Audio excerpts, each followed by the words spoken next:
Keplai engmani yagulo IPFT ni bekhakte puila kok malaimung panda songchajakha.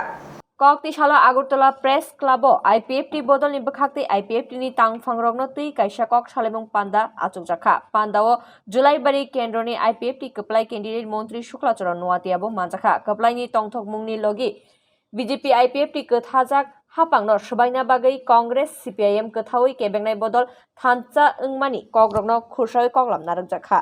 Tei saka kene bodol thancha engai juda kok sirchaibo lukurongni khano mithegi manlia. Lukurongni kha phurma ba 2023 bisini Bidansabha chongbario keplai engai hainohai BJP IPFT thanchake hapangni achuk thayo achuk phika tei luko hamkraini bagai samung tangnani kogrogno bo saka মন্ত্রী শুক্লাচরণ নোয়াতিয়া। দেখো আমরা সেটাই মেনে নেই। IPFT বিজেপিকে দ্বিতীয়বারের সরকার গঠনের আটকানোর জন্য অনেক রাজনীতি দলরা অনেক ষড়যন্ত্র করছে। যেমন কংগ্রেস সিপিএমরা তারা সরাসরিভাবে মানুষের চোখের সামনে ডাইরেক্টলি তারা অ্যালায়েন্স হয়ে গেছে। আর বিগত দিনে যখন সিপিএমরা 25টা বছরের রাজ্যে ক্ষমতা ছিল তখন কিন্তু অনেক কংগ্রেস কর্মীরা হ্যারাসমেন্ট হয়েছে, অনেক কংগ্রেস কর্মীরা অত্যাচার হয়েছে, আক্রমণ হয়েছে, কেউ প্রাণ হারিয়েছে। তখন প্রধান বিরোধী দল হিসেবে পরিচিত ছিল কংগ্রেসরা যখন সিপিএমের শাসক সময়ে।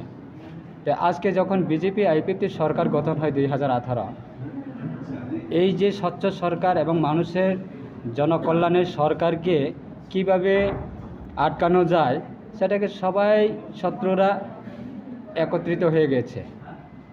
কেউ সরাসরি অ্যালায়েন্স করছে, কেউ ইন্টারনালি অ্যালায়েন্স হচ্ছে। তো এই জায়গাতে আমরা এই ষড়যন্ত্রকারীর হাতে আমরা শিকার হয়েছি। তার কারণে আজকে আমরা আইপিএফটি এই 2023 বিধানসভা নির্বাচনে আমাদের সংখ্যা আসনগুলি কমে গেছে। তাই আমরা আজকে সমস্ত জিনিসটা নিয়ে আমরা আলোচনা করব। আগামী দিনে আমরা সেইগুলি জবাব দেওয়ার জন্য আমরা প্রস্তুত থাকব এবং আমাদের নতুন আমরা নেতৃত্ব আমরা তৈরি করব আগামী দিনে ময়দানের জন্য।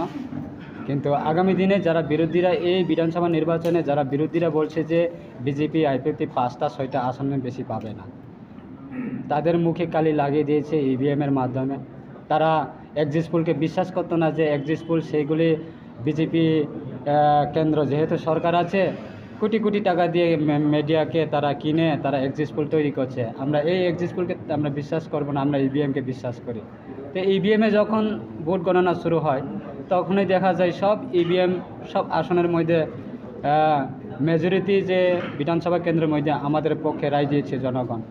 তো আগামী দিনে তারা কি বলবে, তারাই তাদের পথ তৈরি করবে যে আজকে 2 তারিখ মার্চে আমাদের ফলাফল আমাদের পক্ষে এসেছে এবং জনগণ রায় দিয়েছে, দ্বিতীয়বারের সরকার গঠন করছে এবং সরকার আমরা আগামী দিনে মানুষের জন্য কাজ করব।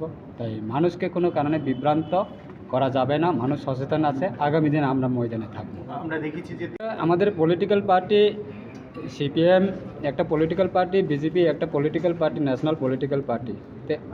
সব রাজনীতি দলে নির্বাচন যখন ঘোষণা হয়, নির্বাচনের দিন তারিখ যখন ঘোষণা হয়, সব পলিটিক্যাল পার্টি নেতৃত্বরা তারা এক জায়গা থেকে অন্য জায়গা যায়, এক জায়গা থেকে অন্য জায়গা যায়, এমন হয়। তো আমাদের পার্টি থেকেও অনেক নেতৃত্বরা অন্য দলে চলে গেছে। আমার বক্তব্য হচ্ছে আমার আদর্শ যদি ঠিক থাকে মানুষ অবশ্যই বিশ্বাস করবে, আদর্শ যদি ঠিক না থাকে মানুষ কোনোদিনই বিশ্বাস করবে না। তাই ওই আদর্শতা নিয়ে আমরা আগামী দিনে আমাদের পার্টিতে আমরা যদি পুরান নেতৃত্বরা তারা যদি আমাদের সেরে যায়, আমরা নতুন নেতৃত্ব আমরা তৈরি করব। আমরা আদর্শ যে লোকটারে নিয়ে যদি আমরা ভালো নেতৃত্ব তৈরি করতে পারে, আদর্শ রাখতে পারে, সেই লোকটাকে আমরা আমাদের দায়িত্ব পার্টির দায়িত্ব দেব। তো নেতৃত্ব আসবে যাবে সেটা কোনো ম্যাটার না, ম্যাটার হচ্ছে মানুষের আদর্শ ঠিক থাকতে হবে। আজকে কংগ্রেস সিপিএমের আদর্শ কোথায়?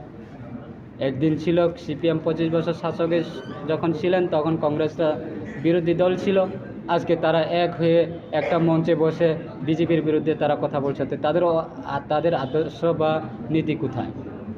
তো এরকমভাবে রিজনাল পলিটিক্যাল পার্টিটিও আছে।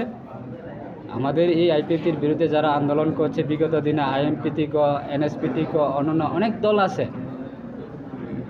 তো এই দলগুলি নিজের আদর্শ নিজে হারিয়ে ফেলে মানুষের জন্য কাজ কি করবে সেটাই আগামী দিনে মানুষ জবাব দেবে।